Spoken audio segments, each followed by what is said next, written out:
No.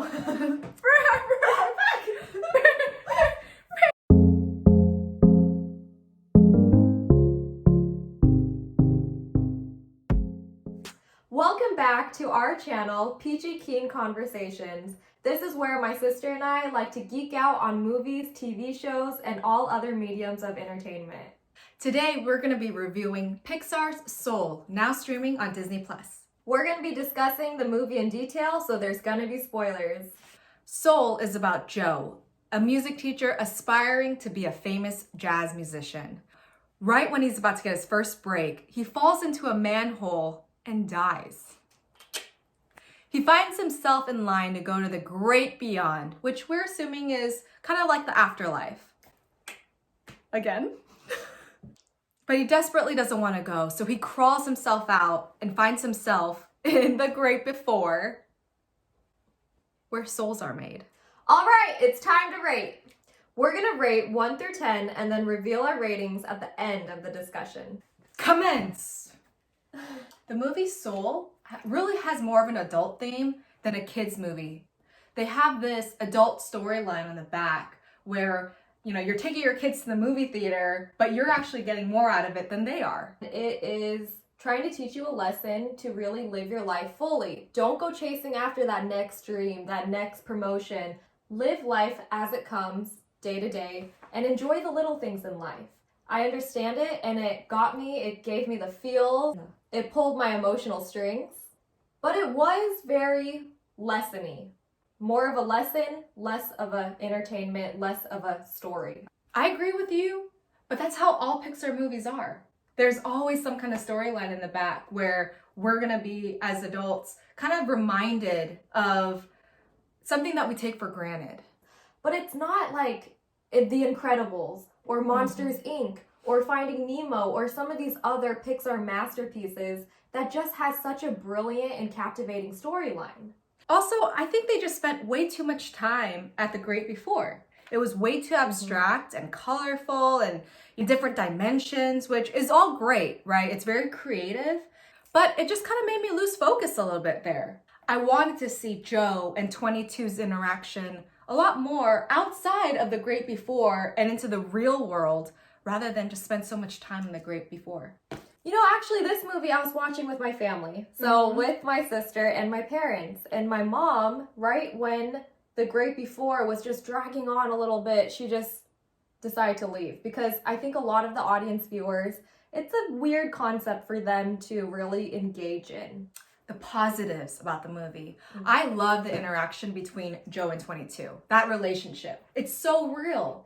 Another thing I just loved about the movie is that all ages can really appreciate it and the lessons it has. Joe is a 50-year-old man. Adults can resonate with the lesson of this. I think people get stuck in the rut of daily life and they just have a purpose in mind and they think that's what life is about, when 22 shows this character that it's not.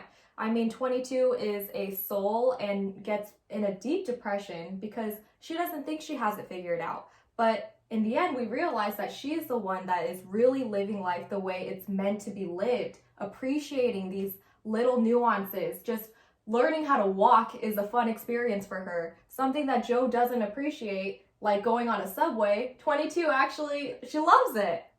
Pixar took this huge risk about making a movie about death, right? And it's unlike any other movie that they've made before. They made Toy Story, where a kid's going to college, they're losing their innocence and their love for toys, Finding Nemo, the separation of father and son. And this movie is the most heaviest topic that you could really think of as humans, death, and they turned into a masterpiece. Pixar did a really amazing job conveying this message in the most PG level as possible. I think that these are topics that Pixar has never undertook before. Life, death, severe depression, figuring out the meaning and the purpose of life.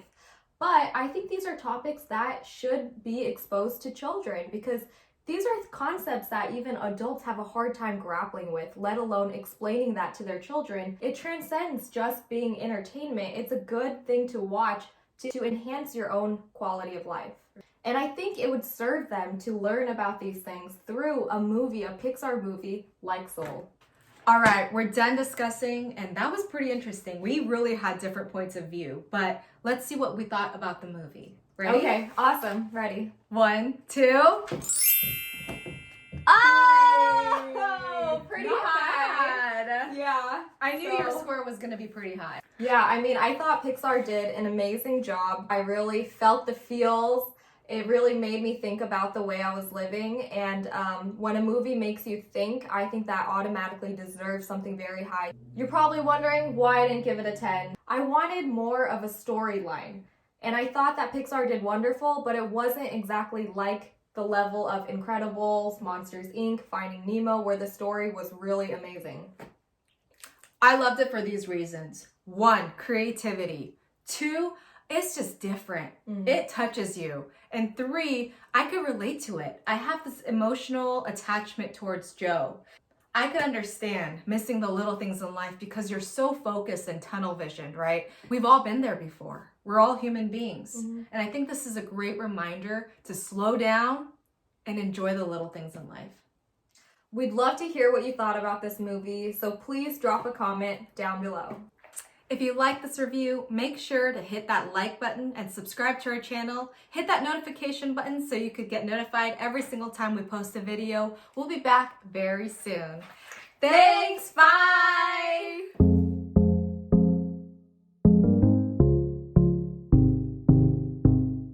Okay, we gotta edit that together, I think, right? Yeah, you did too many of these. Yeah,